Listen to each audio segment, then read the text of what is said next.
Bismillahirrahmanirrahim. Assalamualaikum warahmatullahi wabarakatuh. Alhamdulillahil ahadis samad, lam yalid wa lam yulad wa lam yakul lahu kufuwan ahad. Allahumma shalli ala Muhammad as-sahih manasika bidat wa alihi wa ashabihi ila yaumil wa'ad, amma ba'd. Para pemirsa mutiara amal yang dimuliakan Allah.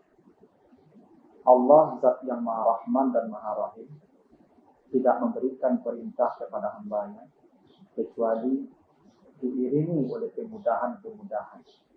Kemudahan-kemudahan itu yang disebut dengan uzur.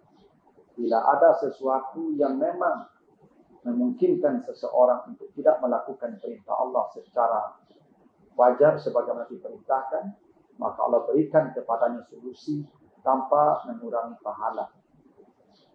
Puasa, ketika Allah perintahkan kepada manusia sebagai ibadah yang wajib untuk dikerjakan, Allah pun menyediakan keringanan-keringanan dan kemudahan-kemudahan bagi orang yang memang tidak bisa melakukannya secara wajar dan normal.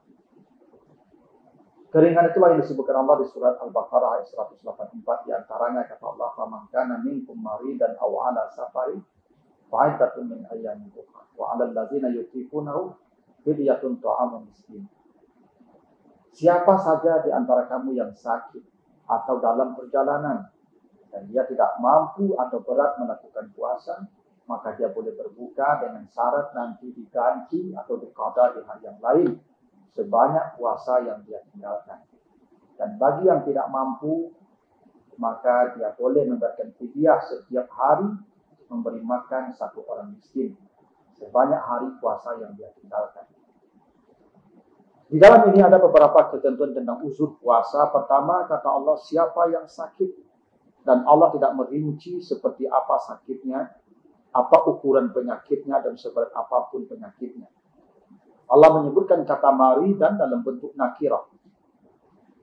Sakit apapun yang dirasakan manusia, maka dia berhak untuk tidak puasa, berbuka, makan dan minum, tapi dengan catatan fa'iddatun min ayyamin ukhra, dia mesti mengganti nanti setelah sembuh di hari yang lain di luar Ramadan.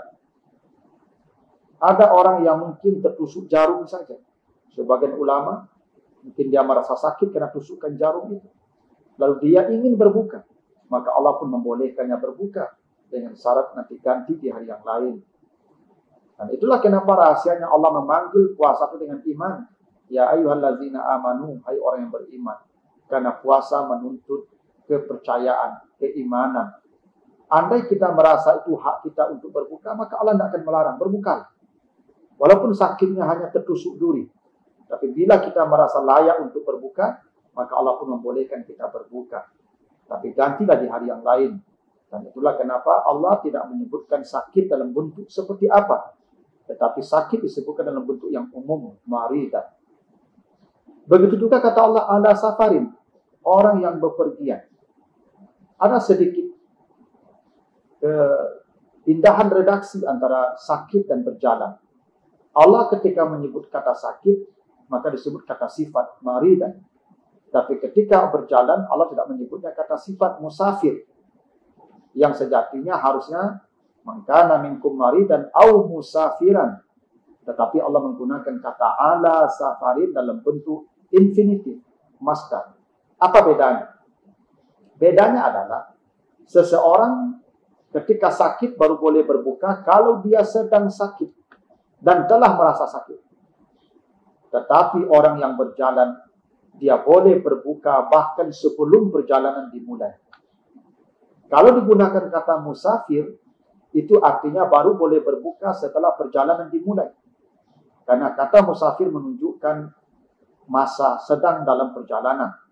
Tetapi ala safar, dalam persiapan pun dia sudah mulai berbuka. Begitulah rahmatnya Allah kepada makhluknya.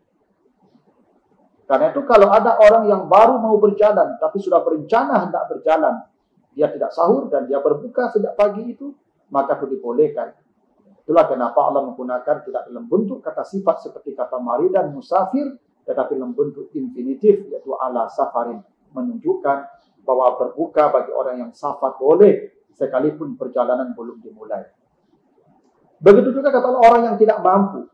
Orang yang tidak mampu ini ada beragam. Ada di antaranya wanita hamil dan menyusui.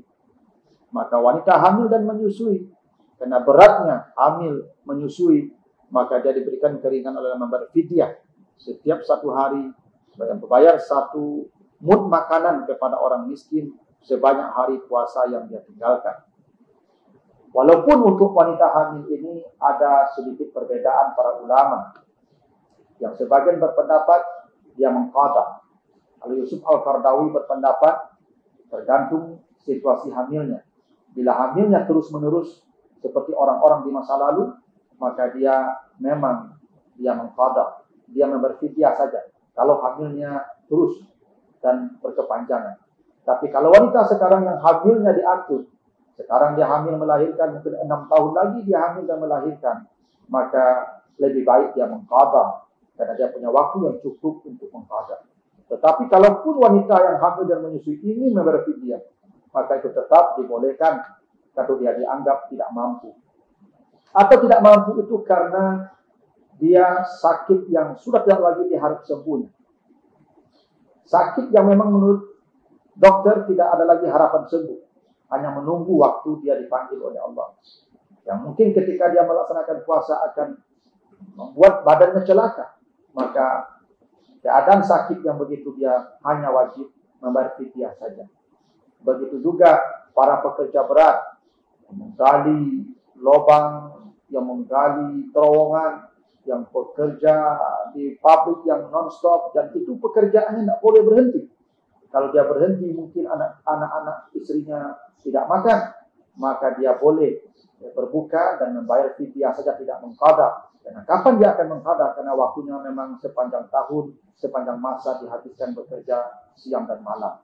Dan itulah di antara kemudahan-kemudahan yang Allah berikan kepada manusia, menunjukkan bahwa Allah Maha Rahman dan Maha Rahim, bahwa solusi pasti ada tanpa mengurangi nilai dan pahala di sisi Allah bila memang itu dibenarkan secara syariat.